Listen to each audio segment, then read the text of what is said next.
Hello दोस्तों, स्वागत है आपका अपने YouTube channel Indian railway official में। जैसा कि आप जानते हैं, रेलवे में एएलपी यानी असिस्टेंट लोको पायलट की वैकेंसीज आ चुकी है, जिसका डिटेल्ड नोटिफिकेशन हम यहाँ पे देखने वाले हैं।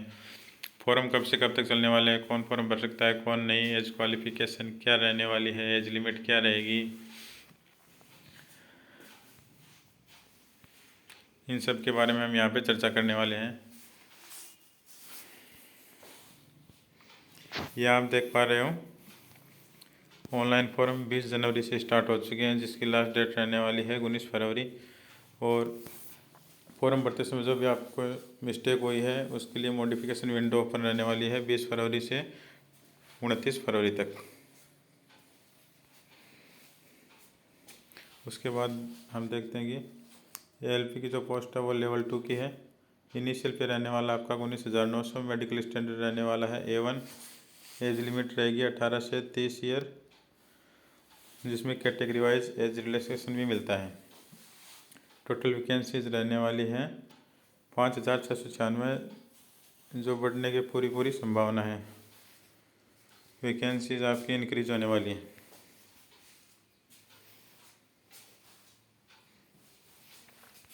आगे हम देखते हैं इम्पोर्टेंट इंस्ट्रक्शन, यानी कि फॉर्म भरते समय आपको किन किन बातों का ध्यान रखना है। रेलवे ने एक बात पहले क्लियर कर दिया है कि जो भी कैंडिडेट अपेयरिंग में है, यानी कि जिनका रिजल्ट पेंडिंग है, वो इस फॉर्म को अप्लाई नहीं कर सकते हैं। जिसकी क्वालिफ़िकेशन है, जिसमें जो भी एजुकेशन कर रहे हैं वो रनिंग में है, वो इसको फॉर्म को अप्लाई नहीं कर सकते। ठीक है, आगे चलते हैं।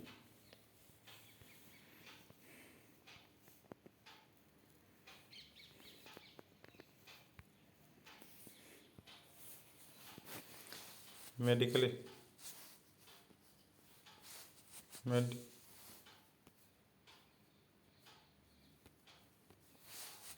मेडिकल स्टैंडर्ड आपका A2 रहने वाला है। एज के बारे में आपको बता दिया, 18 से 30 साल आपकी एज रहने वाली है। डिफरेंट RRB वाइज आपके सिलेक्शन होने वाले हैं। इसके बाद आगे चलते हैं।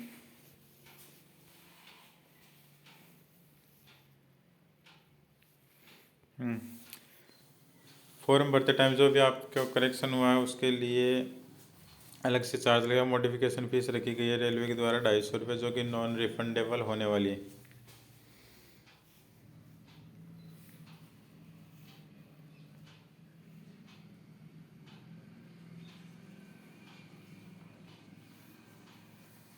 मल्टीपल शिफ्ट में आपकी एग्ज़ाम चलने वाली है।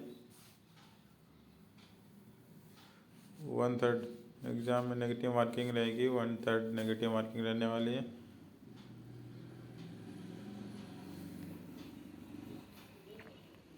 आगे चलते हैं।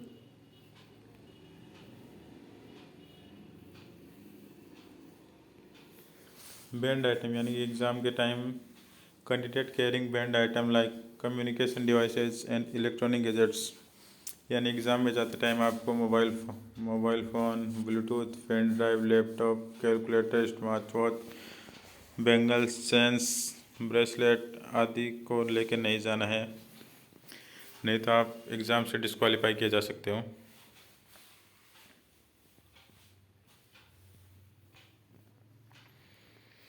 आगे चलते हैं तो देखते हैं हम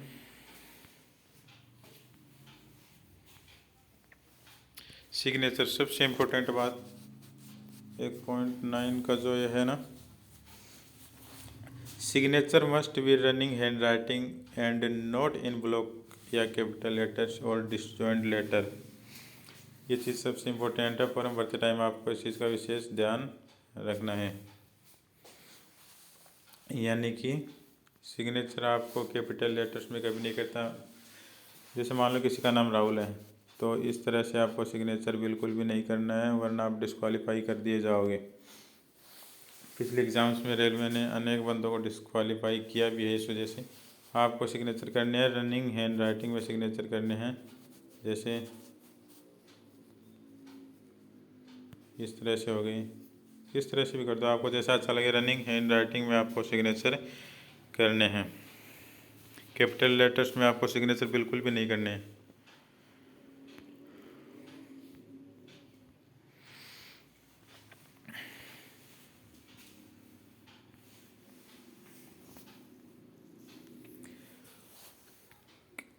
फॉर्म भरते समय आपको किसी भी प्रकार का इश्यू होता है तो आप इन नंबर्स पे या इन मेल्स पे मेल कर सकते हैं। सुबह 10 बजे से शाम को 5 बजे तक आप इन पर बात कर सकते हैं।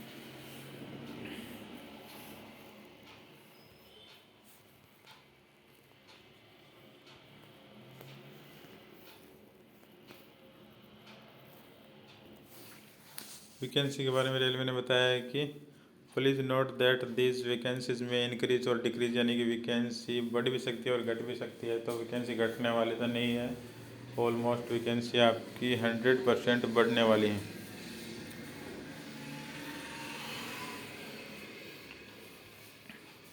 मेडिकल स्टैंडर्ड के बारे में आपको बताया गया है कि मेडिकल स्टैंडर्ड आपका रहने वाला है A1 विजन स्टैंडर्ड, यानी कि आई टेस्ट होंगे आपके। आई टेस्ट आपके आंखें 6/6 होनी चाहिए। आई टेस्ट में आपका टेस्ट होगा colour vision, binocular vision, field और विजन, नाइट विजन, मेसोपिक विजन इत्यादि आपके आई टेस्ट होने वाले हैं, यानी कि आंखें आपकी 6/6 की होनी चाहिए। मेडिकल स्टैंडर्ड आपका A1 का होना चाहिए। आगे चलते हैं, आगे देखते हैं हम। ये नॉर्मल है, फॉर्म भरते टाइम रजिस्ट्रेशन करेंगे तब आपको ये सारी डिटेल्स भरनी है आपको। अब बात करते हैं एज लिमिट के बारे में। एज रिलैक्सेशन के बारे में आपको बताया था। SC/ST वाले कैंडिडेट को 5 साल तक का एज रिलैक्सेशन का मतलब 30 साल है तो वो 35 साल तक का भर सकता है। OBC नॉन क्रीमी लेयर के लिए 3 साल का, एक्स सर्विसमैन के लिए, जनरल और AWS के लिए 3 साल, एक्स सर्विसमैन OBC NCL की 6 साल, SC/ST के लिए 8 साल, ये एक्स सर्विसमैन के लिए। ये दोनों नॉर्मल कैंडिडेट। आगे देखते हैं।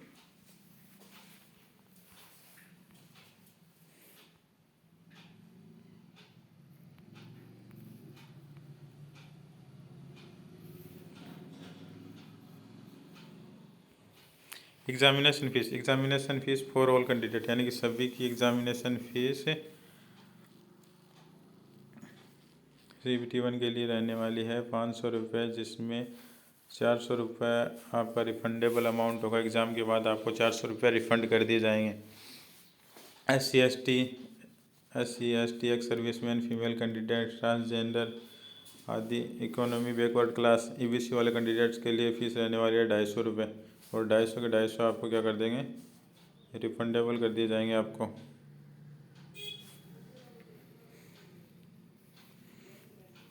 आगे चलते हैं।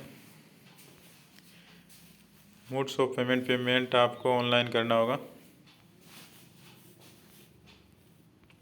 EBC, अब बात करते हैं EBC में कौन आता है।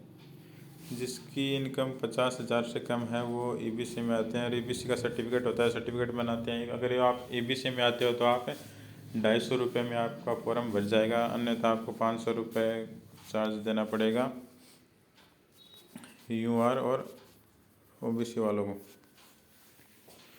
बाकी SC/ST वालों के लिए 250 रुपये चार्ज रहेगा।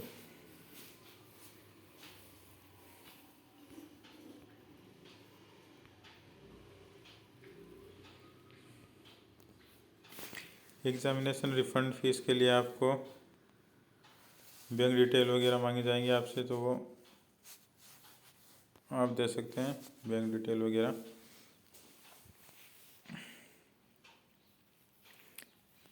आगे चलते हैं, आगे चल के देखते हैं क्या है।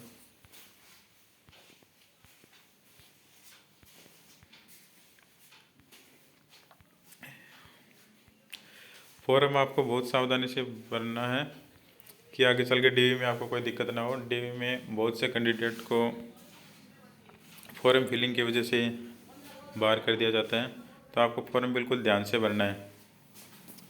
अब आपको फाइनल सिलेक्शन कैसे मिलेगा, क्या क्या प्रोसेस रहने वाली है, उनके बारे में हम चर्चा करने वाले हैं। एक कैंडिडेट ओनली एक RRB एक आरआरबी के लिए कैंडिडेट ओनली एक आरआरबी में अप्लाई कर सकता है। फर्स्ट स्टेज रहने वाली आपकी CBT 1, सेकेंड स्टेज रहेगी CBT 2, उसके बाद रहेगी computer based aptitude test CBAT, उसके बाद डॉक्यूमेंट वेरिफिकेशन होगा आपका, उसके बाद होगा मेडिकल एग्जामिनेशन। इसके सब के बाद आपकी फ़ाइनल मेरिट निकलेगी और उसके बाद आपको ज्वाइनिंग दे दी जाएगी।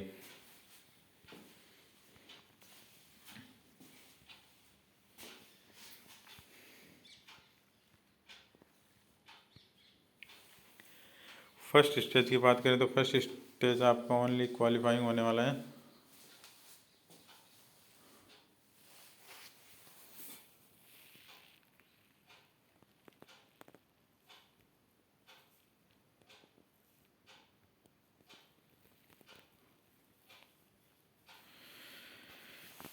आगे देखते हैं।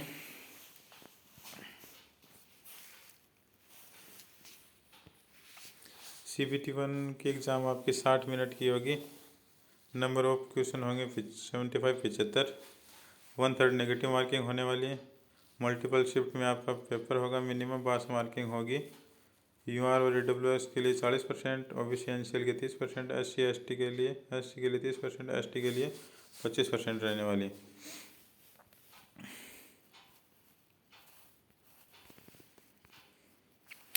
सिलेबस के अंदर आपके सब्जेक्ट रहेंगे मैथमेटिक्स में सारे टॉपिक दिए गए हैं। मेंटल एबिलिटी, दूसरा है मेंटल एबिलिटी में रीजनिंग आती है, रीजनिंग बोलते हैं इसको। उसके बाद general science, general awareness, general science सामान्य विज्ञान और जनरल अवेयरनेस में जीके। आगे बात करते हैं CBT 2। तो CBT 2 की एग्ज़ाम होगी वो सभी के RRB वाइज होगी और नॉर्मलाइज मार्केट मेरिट। CBT 1 में जो क्वालिफाई कैंडिडेट हैं उनका CBT 2 का एग्ज़ाम होगा। CBT 2 में 15 गुना बच्चों को लिया जाएगा, ठीक है। CBT 2 का एग्ज़ाम पैटर्न होगा CBT 2 shall comprise of 2 parts. CBT 2 आपका 2 पार्ट्स में आने वाला, पार्ट ए और पार्ट बी। टोटल आपका टाइम रहेगा 2 घंटे 30 मिनट। टोटल क्वेश्चन होंगे 175।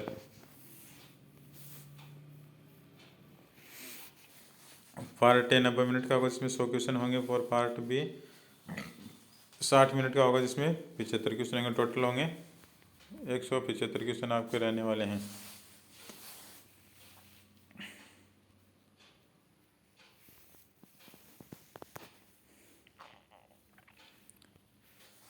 वही 40% मिनिमम परसेंटेज, पासिंग परसेंटेज 40% आपके, ठीक है।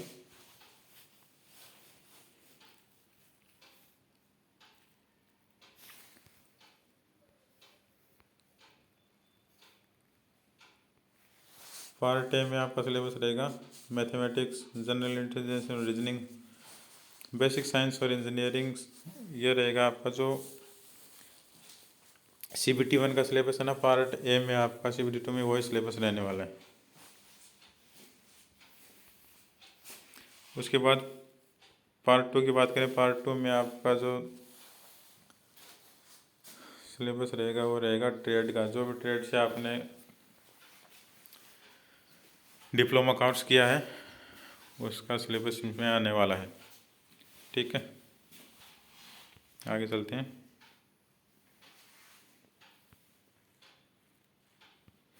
क्वालिफ़िकेशन की बात करेंगे तो आपको डिप्लोमा कोर्स इलेक्ट्रिक इंजीनियरिंग वगैरह और ऑटोमोबाइल इंजीनियरिंग, मैकेनिक्स इंजीनियरिंग वगैरह में आपको डिप्लोमा कोर्स होना चाहिए। यानी ITI BTech वगैरह आपको अनिवार्य है इसमें 10th के साथ। अगर आपके पास कोई डिप्लोमा कोर्स या ITI 10th के साथ नहीं है तो आप इस फॉर्म को अप्लाई नहीं कर सकते, ठीक है।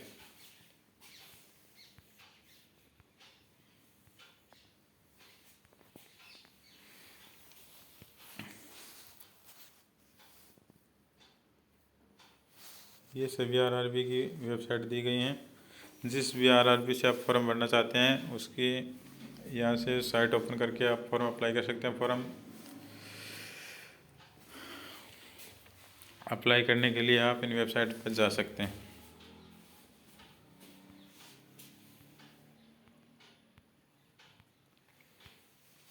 आगे देखते हैं क्या दिया है।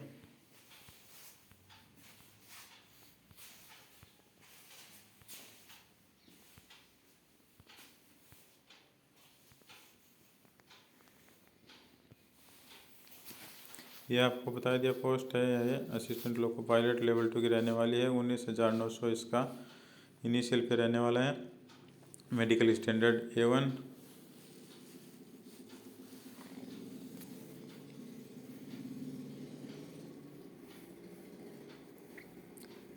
ये आपकी एजुकेशन क्वालिफिकेशन आपको बताई दी। 10th के साथ NCVT यानी कि SCVT ये है। ITI के बारे में बताया गया है। 10th के साथ ITI होना ज़रूरी है।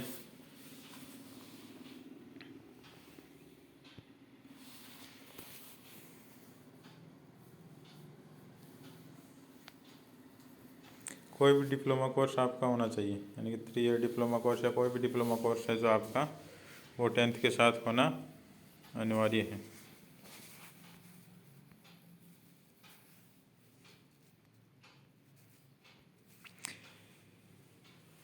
एनेक्सर बी में दिया हुआ है जो भी आपकी जोन वाइज RRB के जोन वाइज जो भी डिटेल्ड वैकेंसी है उनका विवरण यहाँ पे दिया गया है। अहमदाबाद जो कि वेस्टर्न रेलवे जोन में आता है उसमें टोटल वैकेंसीज हैं आपकी 238। एक्स सर्विसमैन की 24 अलग से हैं। अजमेर जोन में 228 NWR में। बेंगलोर SWR में 473। भोपाल WCR में 219। भोपाल वेस्टर्न रेलवे में 65। भुवनेश्वर में 280। बिलासपुर में 124 और बिलासपुर SECR में 1192 मैक्सिमम वैकेंसीज। आगे और आज बीच में हम देखते हैं।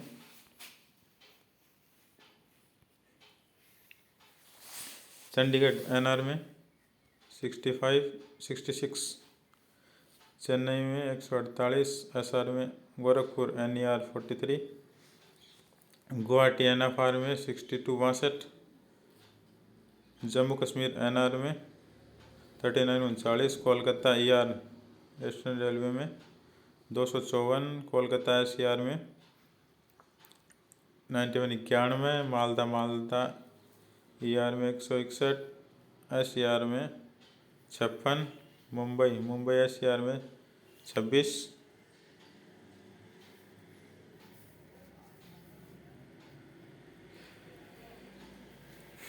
आगे वेस्टर्न रेलवे मुंबई में है 110। सेंट्रल रेलवे में 411। मुजफ्फरपुर में 38। पटना ECR में 38। प्रयागराज NCR में 241। NR में 45 वैकेंसी। रांची SCR में 153। सिकंदराबाद ECR में 199। सिकंदराबाद SCR में है 559 वैकेंसी। आगे देखते हैं सिलीगुड़ी NFR में है 67। तिरुवनंतपुरम SR में है 70। इस प्रकार से टोटल वैकेंसीज आपको रहने वाली हैं 5,696 टोटल वैकेंसीज आपको रहने वाली हैं। वैकेंसीज को देख के आपको तैयारी नहीं करनी है, आपको जी जान से मेहनत करनी है। आपको सफलता, आपको तो एक वैकेंसी चाहिए, सफलता आपको निश्चित रूप से मिलने वाली है। आप लगातार अपनी मेहनत को जारी रखें, ठीक है। ये बाकी जो भी आपको आगे दिए हुए हैं अनेक्सर हैं, ये आपको DV के टाइम, डॉक्यूमेंट वेरिफिकेशन के टाइम पर काम आने वाले हैं। बाकी ये सर्टिफिकेट आपके दिए गए हैं लास्ट में। फॉर्म भरते टाइम आपको हर एक निर्देश को ध्यान से पढ़ना है और उसके अनुसार ही आपको फॉर्म भरना है, क्योंकि एक छोटी सी चूक आपको DV से बाहर कर सकती है।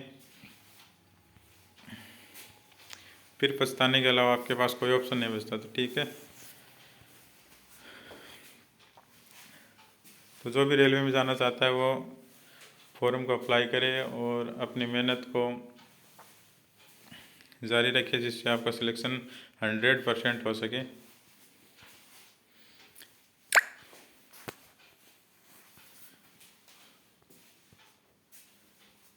तभी कहा गया है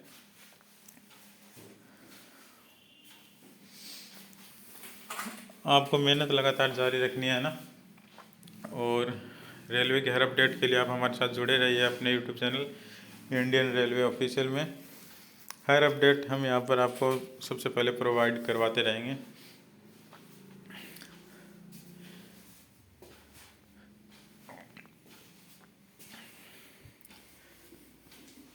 एक बात आपको कही है कि रख हौसला वो मंजर भी आएगा, रख हौसला वो मंजर भी आएगा, प्यासे के पास चलकर समंदर भी आ जाए आएगा, कि थक कर न बैठे मंजिल के मुसाफिर, मंजिल भी मिलेगी और मिलने का मज़ा भी आएगा। ठीक है, तो इसी के साथ आप मोटिवेट रहिए और अपनी तैयारी को जारी रखिए। मिलते हैं अपने अगले वीडियो में। सिलेबस पे हम डिटेल चर्चा करने वाले हैं। ठीक है, थैंक यू सो मच।